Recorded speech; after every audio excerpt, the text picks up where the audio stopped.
Good day, good afternoon. Greetings, Reverend Johnson, Reverend Gabriel, um, Brother Randy Cherry. We welcome you to the historical Reed's Memorial Presbyterian Church. So glad you guys are here this afternoon. I am Elder Colby Hall, um, born and raised here in Mooresville, a lifelong member of this church. What year were you born? I was born in 1970, August of 1970. What changes have you seen over the course of your time here in Mooresville? Oh, wow. The biggest change that I've seen as far as Mooresville is obviously the growth. I mean, it came from small town, once named Port City, until big time race city. And it's just phenomenal, and it has its pros and it has its cons, but I would say that over the years, the biggest change has been the growth and the influx of people from all over. You know, once upon a time, this was a community in which everybody basically knew everybody else. It had the small town feel that is gone. But I will say that this is still a close-knit area. We are very thankful that although times have changed, some of the problems that some other bigger places have not gotten here yet. Or they are here, but they are contained better, a lot better. It's not bad here in Mooresville. Has issues just like everywhere else, but one thing about our local government, I will say that they are reaching out to the black community and trying to bridge the gap and come up to a logical solution to a lot of the issues that are plaguing our communities. What can you tell us about Reed Memorial as a lifelong member? Oh, wow. The sign of a good pastor is when he or she can preach a message, and it could be a week, 2 weeks, a year, 2 or 3 years. Our pastor, Pastor Harley, preached a message years ago. I don't even know if you remember this message, but it was entitled, "If These Walls Could Talk." And to piggyback off of this, I'll be paying attention, Pastor. To piggyback off of what he was preaching about, if these walls could talk, it could tell you the ups and downs. It would tell you that down through the years, above all, God has been good. It would tell you of the days when this church was packed every Sunday, the days when we had the choir here in the back, the days when we had I do not know how many different committees and the day. What made this church so special was and continue to be the people. Has it changed? Yes, but it's not so much of a Reed's Memorial thing, it's a society thing. What racial history do you recall taking place in this church? Like, being that you're downtown and you're kind of in the midst of where a lot of things would happen. Yes. Again, down through the years, even though this is a predominantly black church, there have been other races, not just white, but other races to take part in our service. Even back in the day when it was still small town, basically blacks over here, whites over here. That's another reason why we have adopted the name, even back then, the community church. Because this location, it is a good location because it's in close proximity to a lot of the traditionally black neighborhoods, the Bell Street community. We have the Kelly Street and the West End communities. We have the Cascade community, all within walking distance. And back in the day, a lot of our members actually walked to church. Those days are gone. Again, it's a society thing.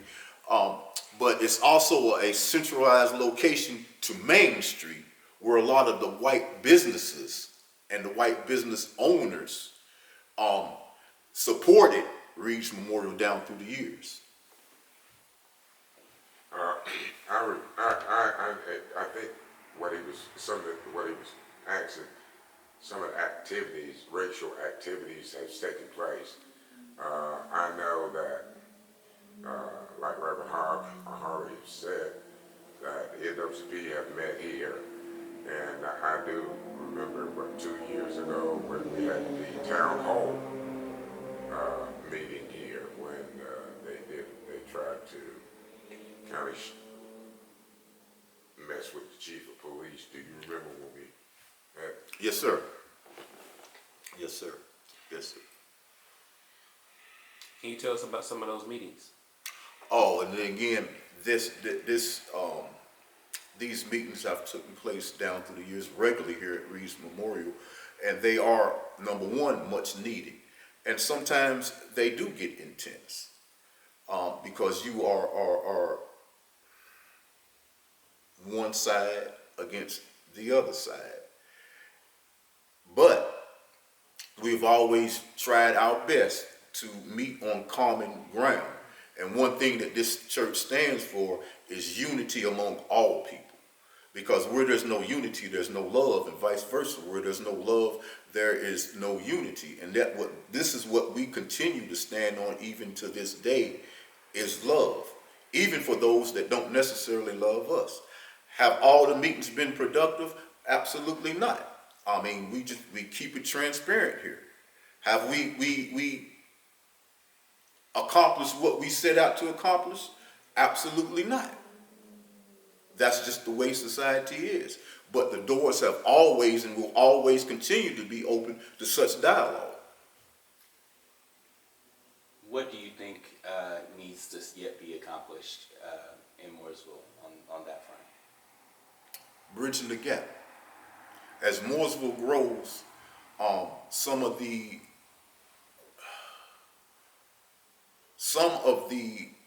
things that are happening now in Mooresville, homeless.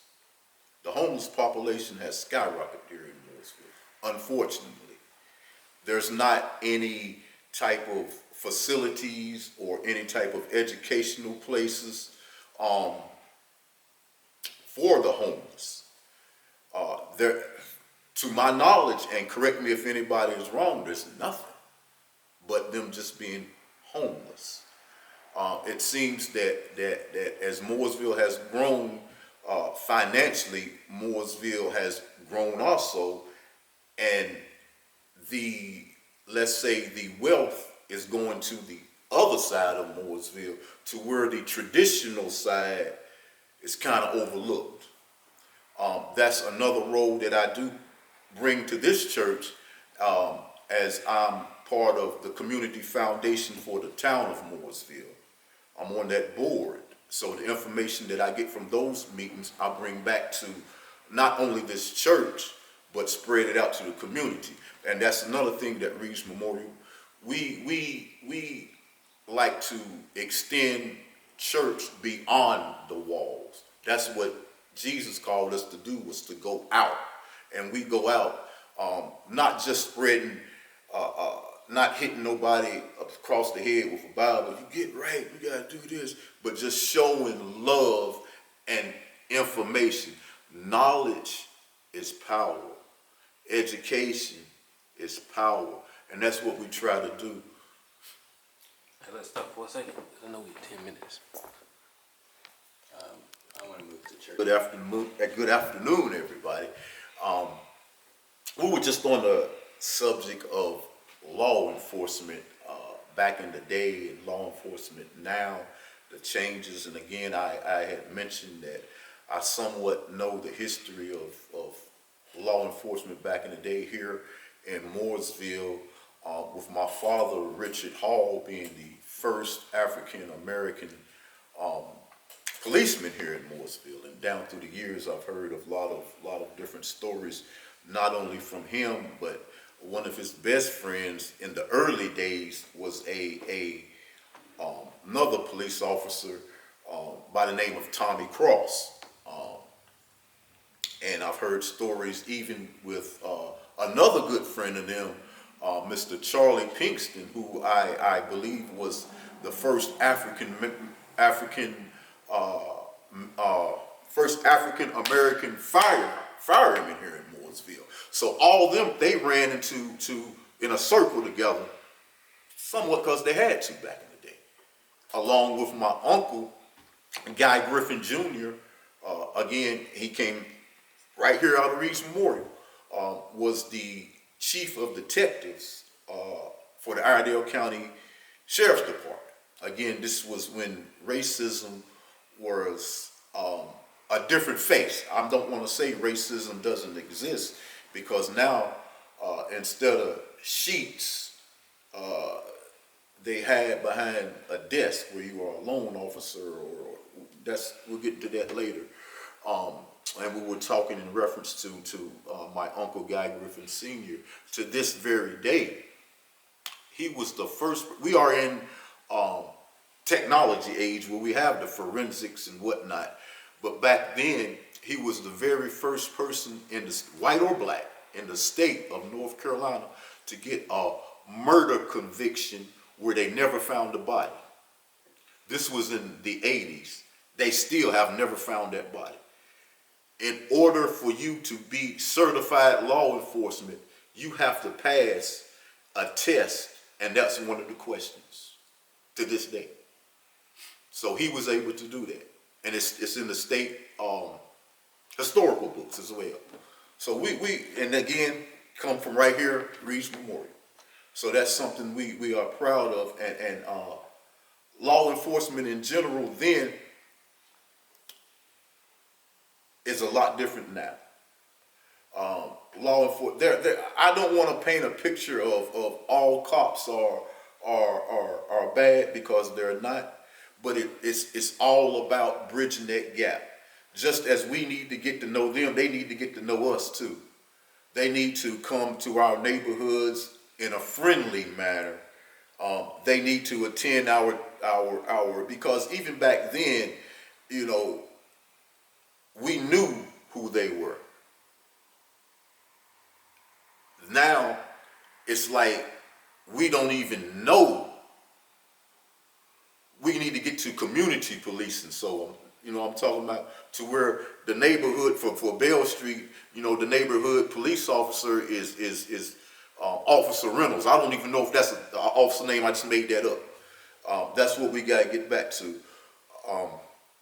But law enforcement here, one of the things that make Mooresville a safe place to live is the policing. We don't have a lot of the crime that other places do. So overall, I think they are doing a good job outside of community relations. There are things, and education is the key, because back in the day, one of the things when we talk about the rise of drug sales in our predominantly black neighborhoods, even right here in Mooresville. I mean, growing up on Bell Street, it was wide open, and we had our run-ins with the police department. And now we fast forward 20 years, the stereotype is that the drugs are still polluting our neighborhoods, when actually the highest arrest record is not in our black communities. It's actually in Curtis Pond. The number one place for overdoses, I shouldn't use the number one place. The place in Mooresville where there are more recorded overdoses is not in our black communities. It's in Birkdale, predominantly white. So these are the things that need to be known within our black communities, and to where law enforcement, and Pastor and I have talked about having law enforcement here to where we have just get to know each other. See, feel us, and let us feel you, so to speak. what role has your family played? We know that your family played a role in public service. What role has that played in your life specifically? How has that changed your perspective? Oh, big time. Number one, it's to bridge that gap. You know, to basically that's what I want to do is to bridge that gap. It has influenced me as I get older, and I strengthen my relationship with the Lord.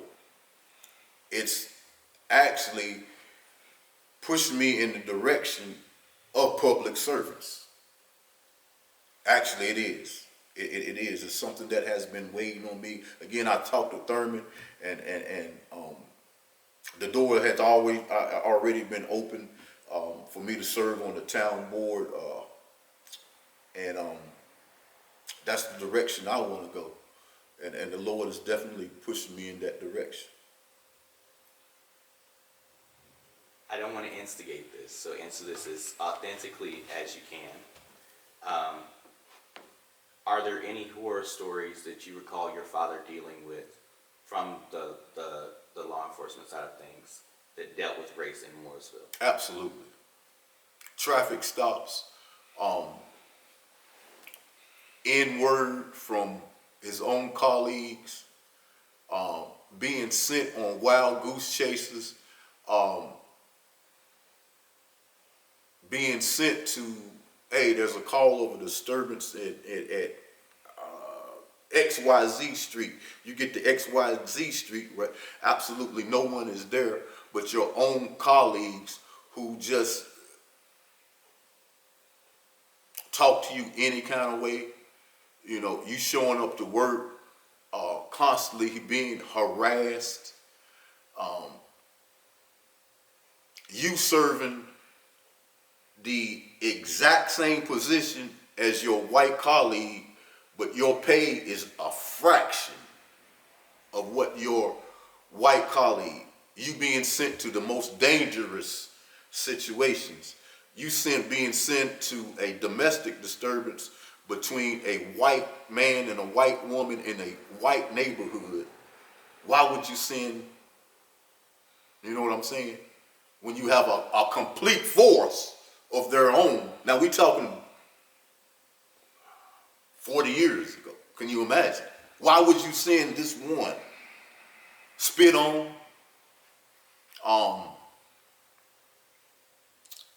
the level of disrespect. But I will say this, he never gave up.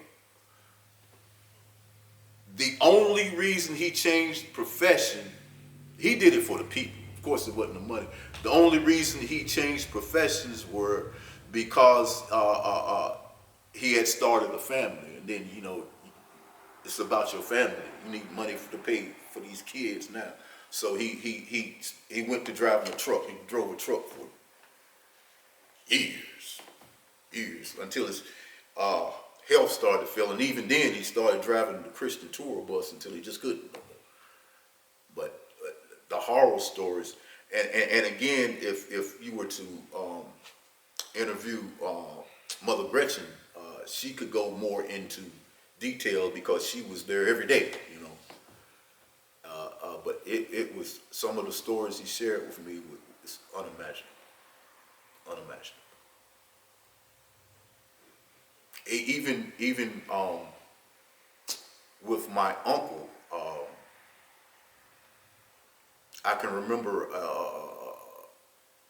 a cross being burned at his residence, and he lived in a predominantly white. That's bold. He lived in a predominantly black neighborhood, the Cascade, Kings Creek's Meadowlark Glen. He lived directly across the street from the entrance into Meadowlark Glen. Yes, yeah, 10 minutes from here. Yeah. Not only him, but again from his best friend. Actually, more than one of his best friends. It was his brother-in-law, who was also on the Mooresville Police Department, Tommy Cross, and I was fortunate enough to be brought up around these men. And when I say men, I'm not just saying your gender. They were men, you know what I'm saying? They were men, not just in strength, but in intelligence. Not just intelligence, but education. And that's the key. Very educated men. I was fortunate enough to, even as a little kid, to be brought up around that. Even when I was just playing, I'm hearing. Again, some of the stories I heard from Tommy Cross and from Charlie Pinkston, who wasn't in law enforcement, but he was the first black fireman. The things that he had to endure, And that's key to the youth of this generation. See, that's why this stuff is much needed, because these young people don't have a clue. These people don't vote. They don't realize that people died just for you to be able to go vote. And it's not just a Reverend Johnson thing to promote this. I have to promote that. Pastor Harley, as a white man, has to promote that. Brother Cherry has to promote that to the best that we can. Because if we don't, we're about to lose a whole generation. We're about to lose. I mean, it's close. I've even heard some people say, let's just skip this generation and let's start up training these babies from coming up. Because this generation is too far gone. Let's just get the next one coming up and get them started on the path. Can't give up, man. Can't give up. Keep fighting, man. Keep fighting. It's been 10. Yeah. Good stuff. So this sanctuary has been here for how long? As of the second week in November, 155 years. No old building. This is it. This is it. What can you tell us about the history of the building? Oh, wow. Basically what you see is still the exact same. Has it had repairs over the years? Absolutely, yes. The downstairs area has changed drastically. But for the most part, it's the exact same design. I will tell you this, and do we still have those blueprints? This is historic too, because at one time, they were prints drawn up to where a new church was going to be built in the area next door. They probably still in there, and I maybe should have gotten them. Again, I can't go back far enough to tell you why it never. If you go to the point of having blueprints drawn up, especially back in the day, then it's this thing getting ready to happen. So what happened to where it didn't, I don't know. I don't know if it was land issues or what, but it didn't happen for whatever reason. So this is still it, 155 years. There was a manse in the back. Back then, if I'm not mistaken, a lot of churches provided housing for your pastor. So, I mean, then you can really be a full-time pastor. Then that's your big Smith's housing.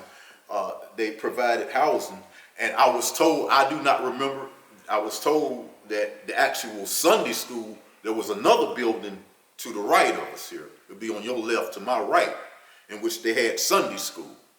And then they had this back here for where the actual pastor lived, right in the back.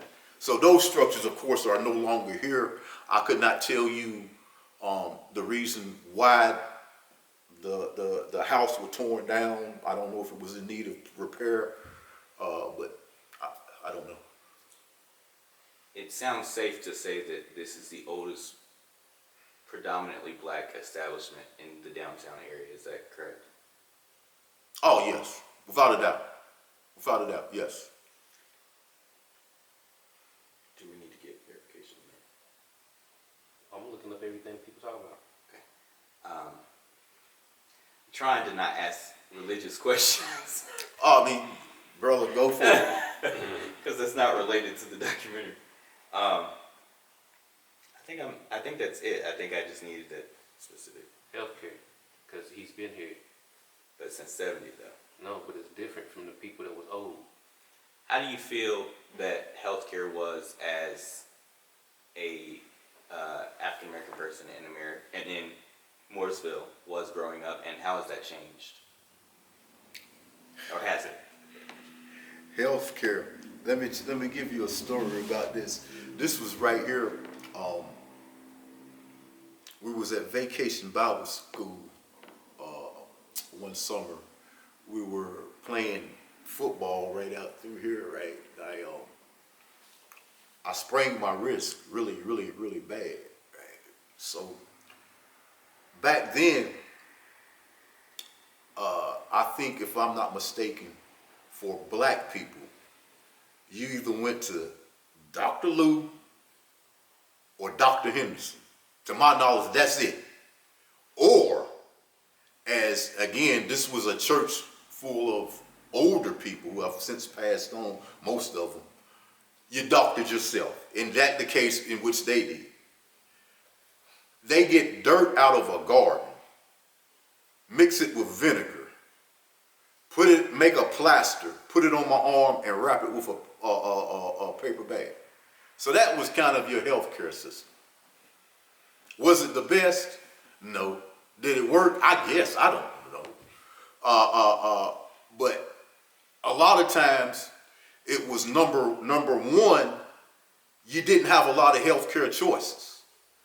Number two, you really couldn't afford it. So unless it was an absolute emergency or something really bad off, healthcare wise, you really didn't. If you couldn't, something you couldn't take care of yourself, because there's a lot, even now, there's a lot of natural remedies, and back then, old people knew those things. So you know, if you had a common cold, you didn't go to the doctor. They gave you everything from this. I don't. Reverend Johnson probably could tell you this. This is how old school I am. There actually used to be a medicine called 666. Am I telling the truth? I'm telling you the truth. The nastiest stuff, but we took it. And it worked. And of course, you know, you got a cold, they give you a shot of liquor. I said it. Brother Randy. Talk to me, Brother Randy. Yeah, you're right. Okay. Like, look. Them some good days though. Now, if you're looking back on it and say, oh wow, y'all came up like that, those were some good days that I'll cherish forever. Good days, good people. When we talk about this church in the foyer, I'm told that this bell is still hanging up there.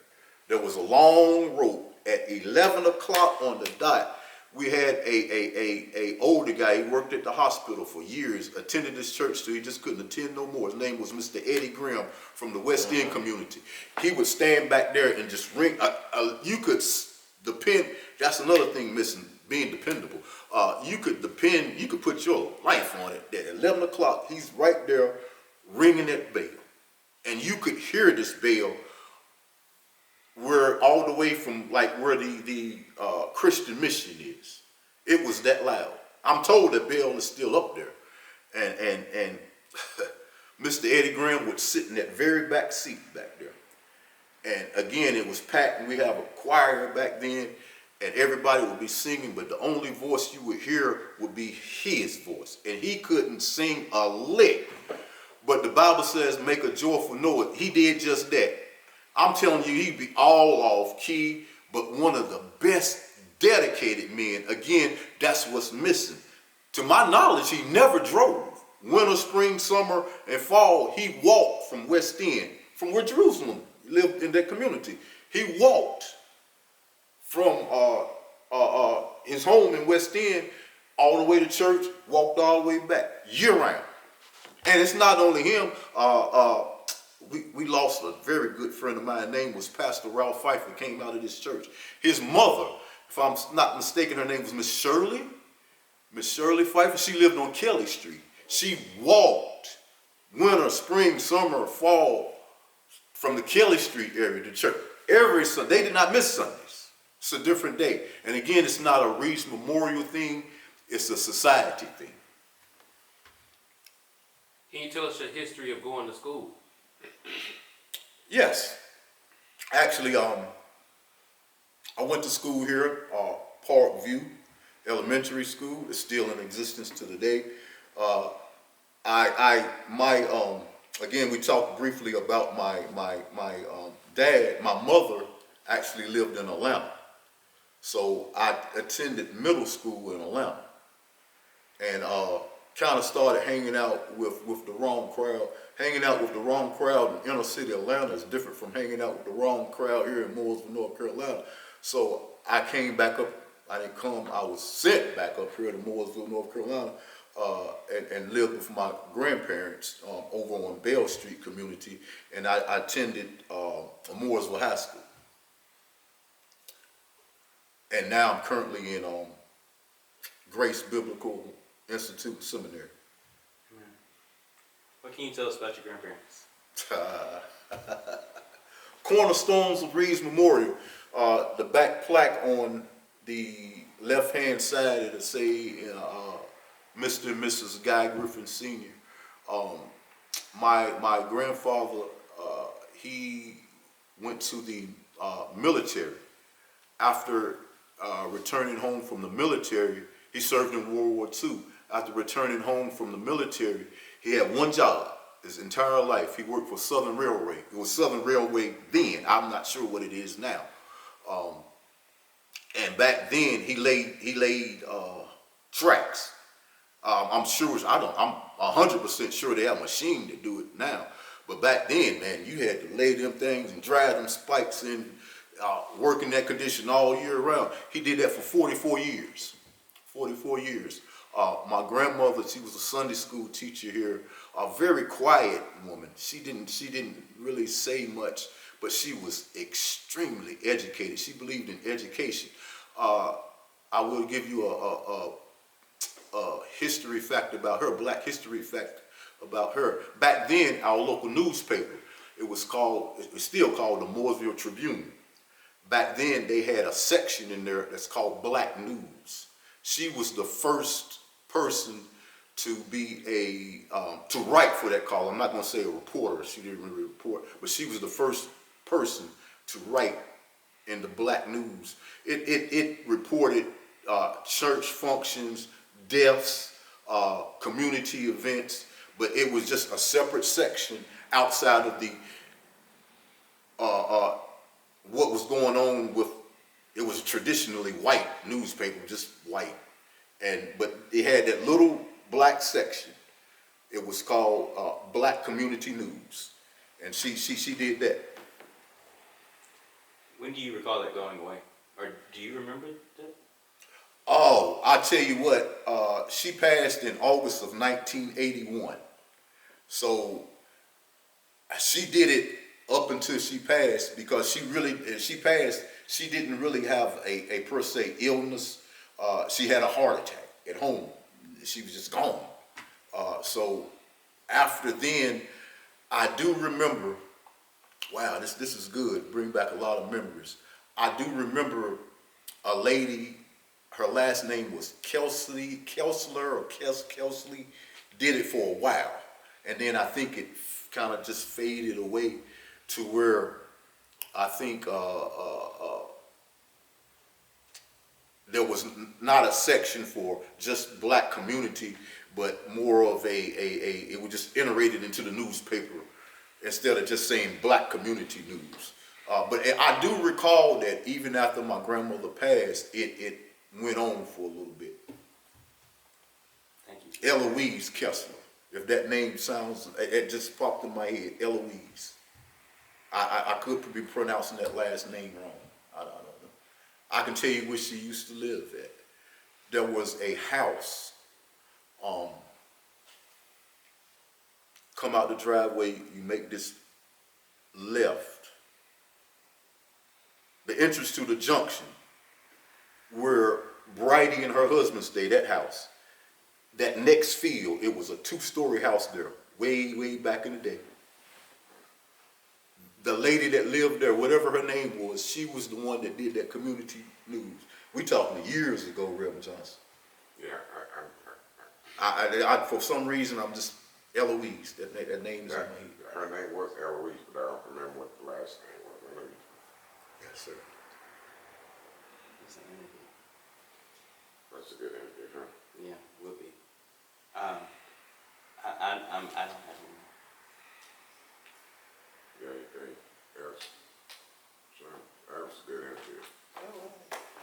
Good interview. Thanks, sir. God bless you. Thank y'all.